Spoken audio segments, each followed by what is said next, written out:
Madam Speaker, I must warn you, I'm about to say something my Democratic colleagues hate to hear. Donald J. Trump is President of the United States.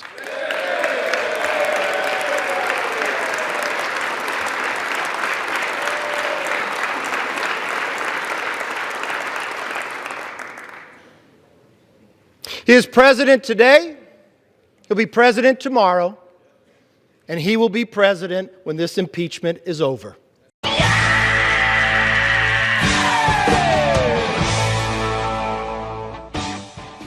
I want my statement to be in the record for the end of time to show I was on the side of the Constitution, that I opposed a majority taking down a duly elected president who committed no crime, and I defended the truth. Madam Speaker, I yield. Madam Speaker, my colleagues continue to make the argument that the Ukrainians got the money. Yes, the president got caught, but they got the money. No harm, no foul. It is the equivalent of saying if you're pulled over by a cop and you attempt to bribe the cop and the cop doesn't take the money but arrests you, well, where's the crime in that?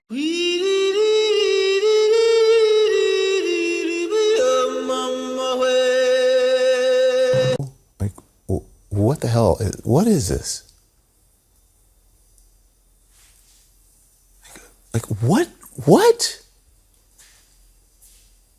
Where's the crime in that? They didn't get the money. This is what my colleagues would have you accept. And I'm going to say this only 7 times, so you better listen good. I want you to make up dirt on my political opponent, understand lots of it. This is what my colleagues would have you accept, that because the president got caught in the act, we must look the other way. But of course, that's not the way the law works. That's not the way the Constitution works. That's not the way our oath of office works. Our oath of office requires us to impeach a president that abuses his power, whether he gets away with it or he gets caught. And in this case, he got caught. Madam Speaker, do you know who doesn't think the Democrats have presented enough testimony or evidence to impeach President Trump today? It's the Democrats. Sure, here in the House, Democrats running this inquiry have declared they've done everything needed. They have all the testimony and evidence necessary to impeach right now. But right now, down the hall, Democrats in the Senate are saying the exact opposite. They're complaining. They need more evidence and more testimony because Senate Democrats know that House Democrats have built them a house of cards impeachment. An impeachment built by the same Democrats who told America, trust us, President Trump committed treason. He's a Russian agent. You're a member of the Judiciary. Do you believe the president right now has been an agent of the Russians? Yes, I think there's more evidence than he is. Yes, and I think all the arrows point in that direction. And I can't go into the particulars, but there is more than circumstantial evidence now. So, again, I think... So you have seen direct evidence of collusion? I don't want to go into specifics, but I will say that there is evidence that is not circumstantial and is very much worthy of investigation. So he's a Russian agent, and we've got evidence, which of course proved to be totally false. And to quote the favorite catchphrase of one member of this House, they got caught. Along the way, those same Democrats said, trust us. The FISA law and court weren't abused by the Obama administration using Democratic opposition research dossier against the Trump campaign and President Trump. Again, totally false, and again, they got caught. You mentioned FISA twice. For our audience, Foreign Intelligence Surveillance Act. These are specialized warrants, secret surveillance. Is it your representation to the nation, sir, that everything that the FBI did in the process of obtaining that surveillance warrant on Carter Page absolutely followed proper protocol, every evidentiary standard was met, and there was nothing askew about that warrant ever? Major, there's nothing askew about that warrant that I can see. And if the Republicans were really concerned about this, because everything that I have seen, the FBI acted completely appropriately. We identified significant inaccuracies and omissions in each of the 4 applications, 7 in the first application and a total of 17 by the final renewal application. Did the FBI follow all proper procedures? And if I heard you correctly, you said, yes, they did. There is nothing that the FBI did that was wrong in the Carter Page surveillance warrant, correct? I think they followed all the correct procedures, yes. Everything I have seen, they followed the correct procedures.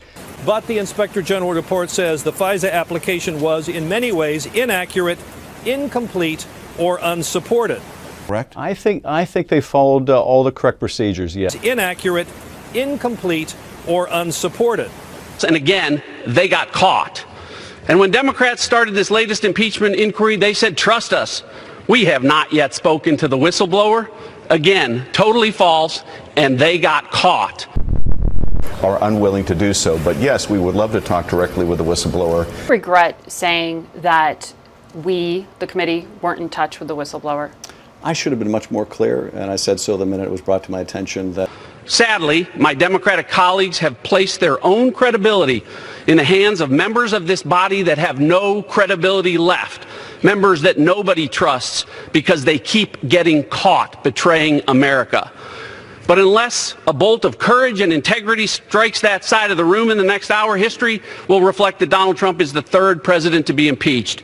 History may also shortly reflect that he'll be the first president to be reelected after being wrongfully impeached. And if that happens, Democrats won't be able to hide behind a pretend veneer of caring about the Constitution. History will record the Democrats' legacy as a betrayal of the Constitution, because the founders meant for impeachment to be used for actions so extraordinary, so rare that it's happened 3 times in 2.5 centuries. It wasn't meant for congratulatory phone calls where there's no crime alleged, where there's no victim, and where the Democrats themselves couldn't even decide what to accuse the president of doing wrong before ending up with this embarrassment of a grab bag of abuse of power article. An obstruction of Congress, to even allege it, is an admission of constitutional illiteracy. The founders had a term for what the Democrats call obstruction of Congress. The founders called it the separation of powers. And the funny thing about obstruction, every time Democrats get caught trying to frame this president for some crime he didn't commit, they follow up by accusing him of obstructing their efforts to frame him for the things he never did in the first place. The founders warned and feared today might come when impeachment was used politically by the party that had the most votes. Today, Democrats are the founders' worst nightmare come true. I think most Americans are probably wishing they could impeach the Democrats. To them I say, you can, next November. I yield back.